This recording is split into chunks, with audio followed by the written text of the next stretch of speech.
Hello everyone, I am Jyotsna and today we will read and understand a poem that is on killing a tree. It is written by Jeev Patel. Jeev Patel is an Indian poet, painter and a practicing doctor in Mumbai. He is part of a group that has subscribed itself to saving the environment. And Patel writes about the nature and its protection. Even this poem gives us a powerful message that trees too, like people, are living beings and we must not cut them. In this poem, we will see comparisons between them and us.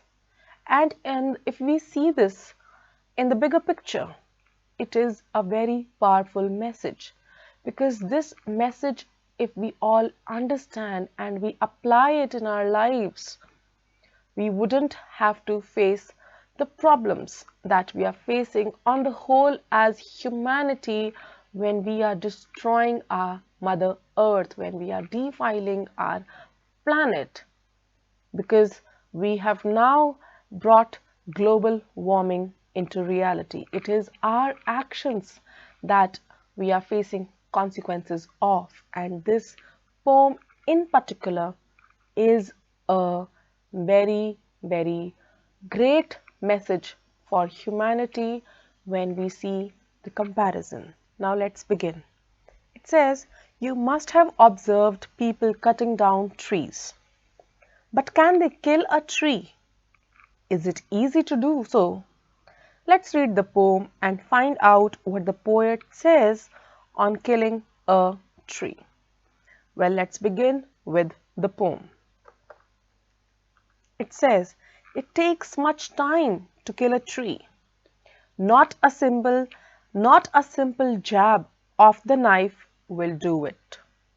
It has grown slowly, consuming the earth, rising out of it, feeding upon its crust, absorbing years of sunlight, air, water, and out of its leprous hide sprouting leaves. So hack and chop, but this alone won't do it. Not so much pain will do it. The bleeding bark will heal, and from close to the ground will rise curled green twigs, miniature boughs, which if unchecked will expand again to former size. No, the root is to be pulled out of the anchoring earth.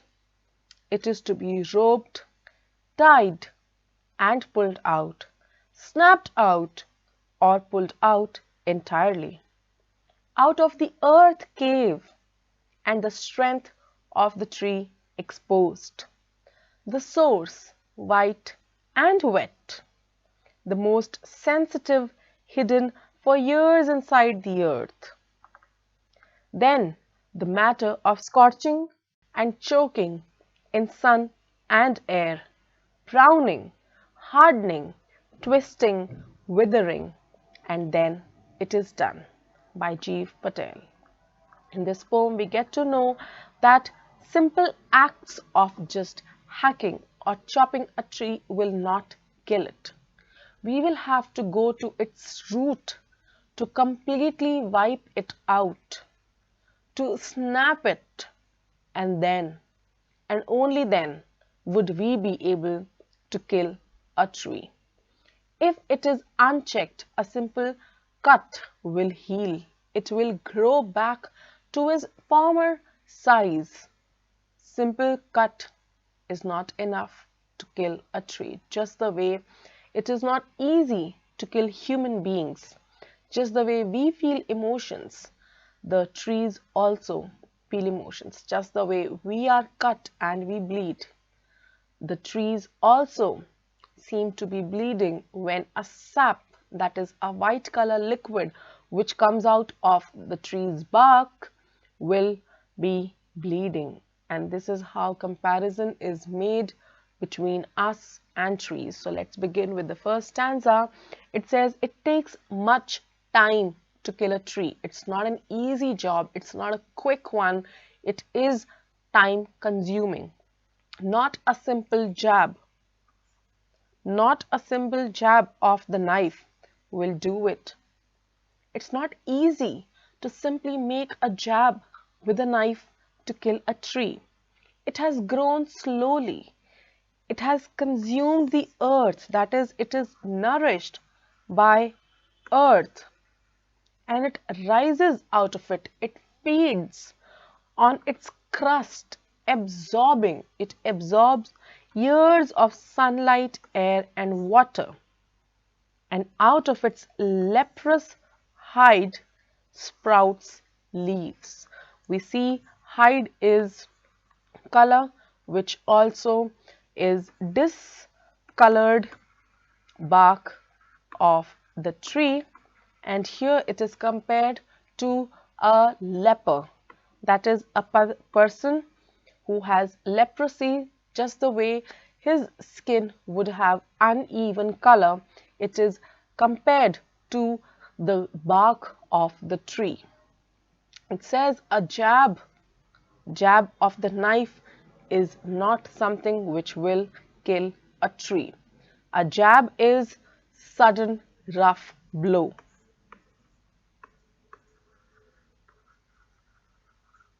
Only one single blow, even if it is rough, even if it is sudden, is not going to kill a tree that has absorbed earth, that has fed on its crust, that has taken years of sunlight, air, and water. That is, it is nourished by natural resources, and the process of a tree becoming a tree from a seed or a sapling is a long time, and that process cannot just be ended with a simple jab.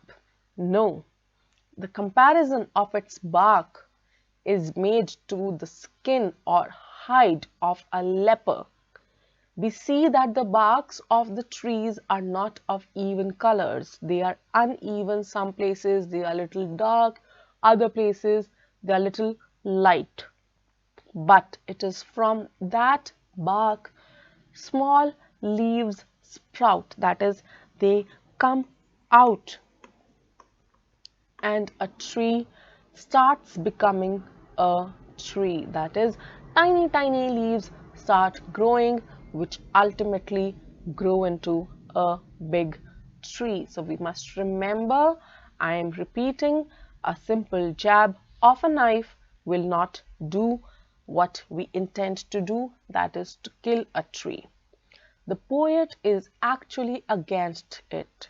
This poem is anti-deforestation poem, that is, it doesn't want trees to be killed, and hence it is bringing out the gravity of the situation, that it is not an easy task. It is something which requires efforts, not in just killing, but the tree itself requires years of growth to reach what it is today, to become a tree that it has become today.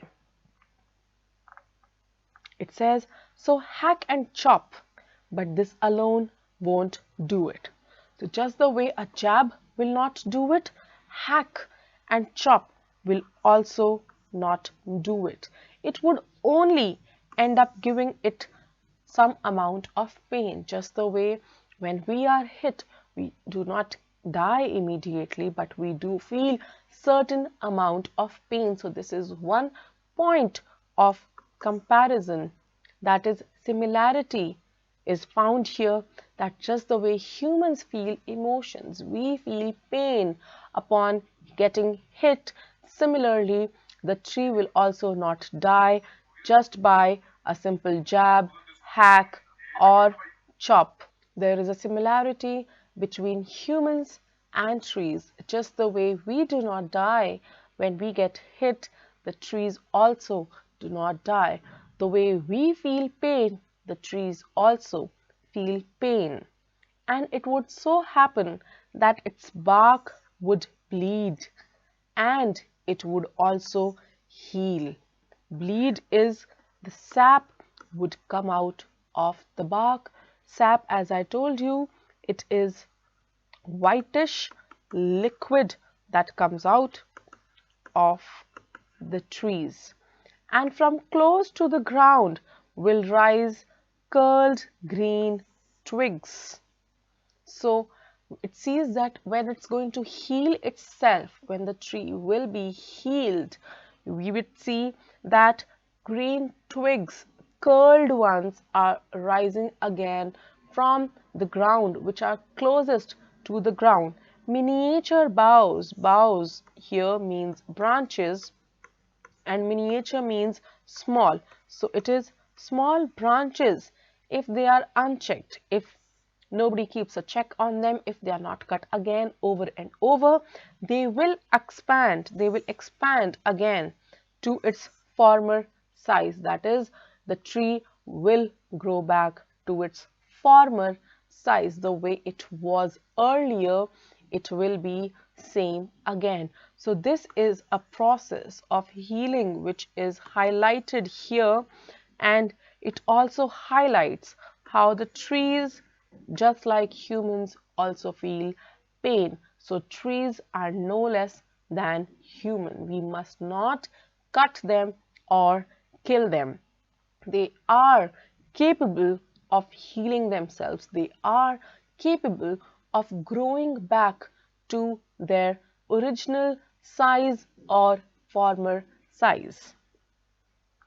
The poet says, no, this is no, it's not to be done. A simple jab, hack, or chop will not uproot a tree, will not kill a tree. Instead, the root is to be pulled out of the anchoring earth. It seems that the roots of the tree, which go down in the earth, hold on to earth just the way an anchor holds the sea. So these roots have to be pulled out completely from the earth. It has to be roped and tied and pulled out. Since trees are massive in size, they cannot be pulled out by just a single individual. They need to be roped and tied and then pulled out. It requires effort. It requires an entire squad to be there to take one tree out. It has to be snapped out.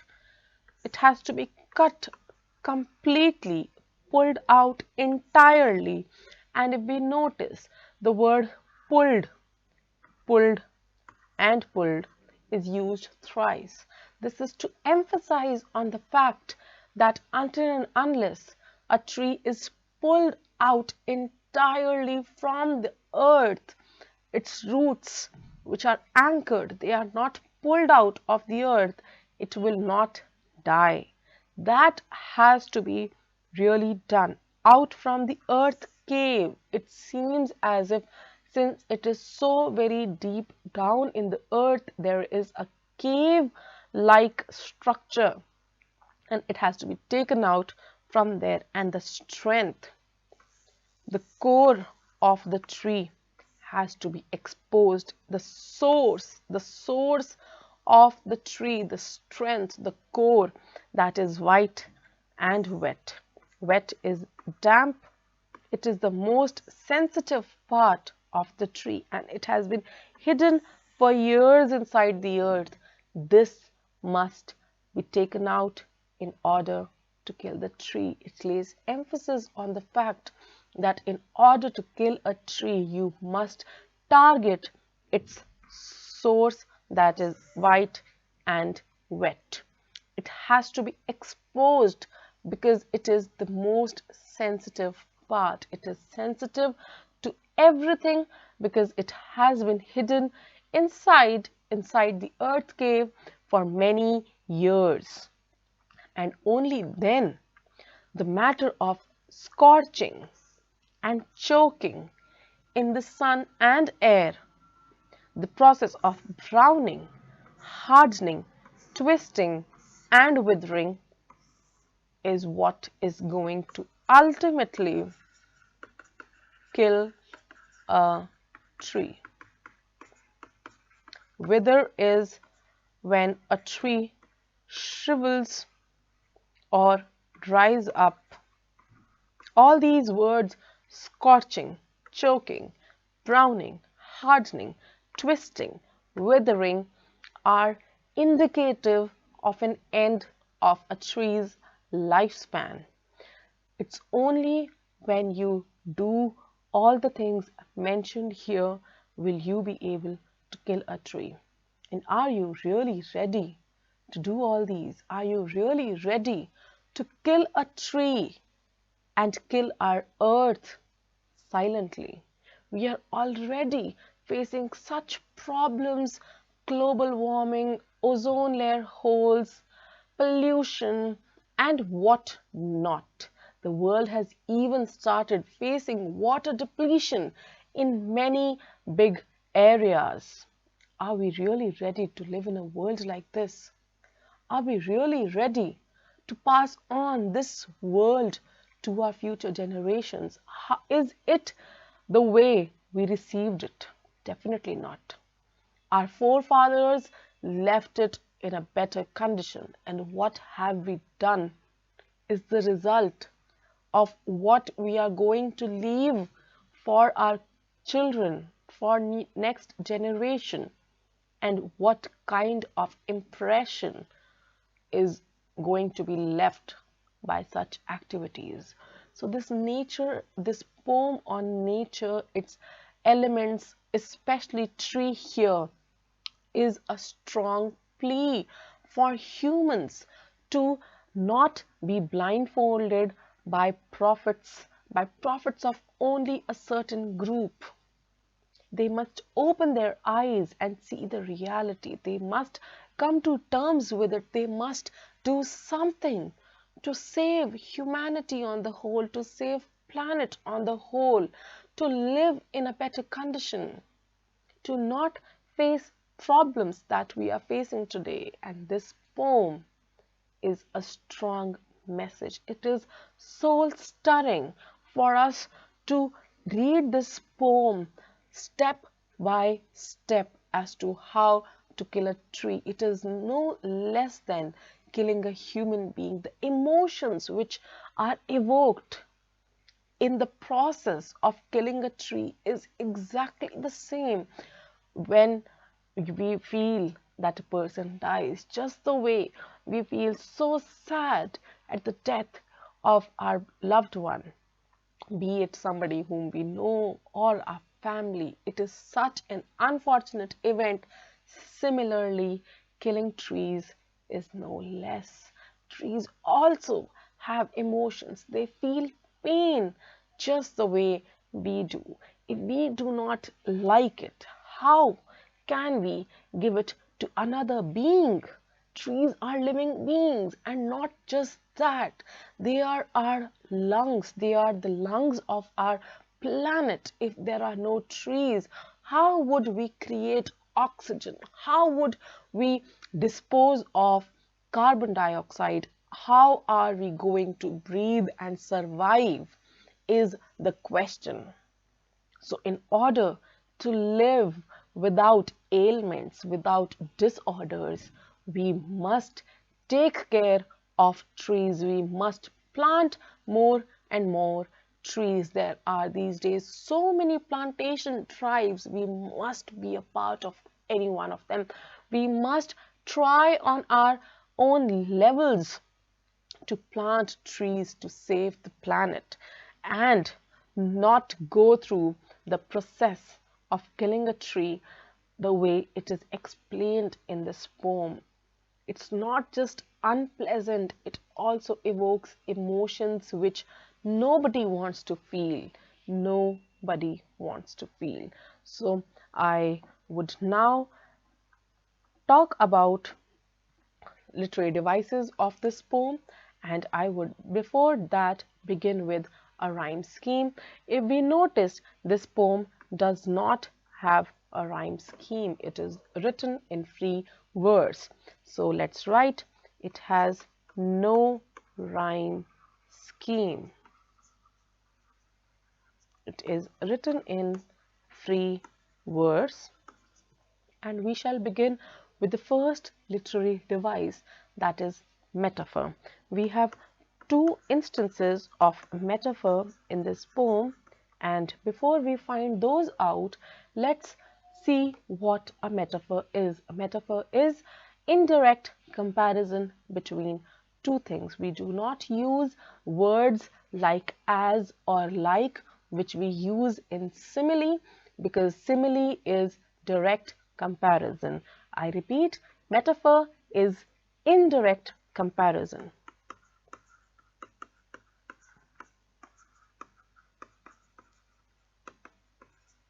And instances of metaphor, the first is leprous hide. Just as I was explaining, I told you that the bark is compared indirectly to a leopard's skin due to uneven or discoloration of the skin or of the bark. So this is first instance of metaphor. We have another instance, that is bleeding bark. There is a comparison between humans, how they bleed, and how how trees bleed. Here trees have a sap coming out of them which resembles bleeding, just the way blood comes out of humans when there is a cut. So the other instance of a literary device is alliteration. The first alliteration can be found in bleeding bark itself, where B sound B is repeated, and one more instance is white and wet, where W sound is repeated. So why am I saying that these sounds are repeated? Because this is what is alliteration. Alliteration is repetition of consonant sound.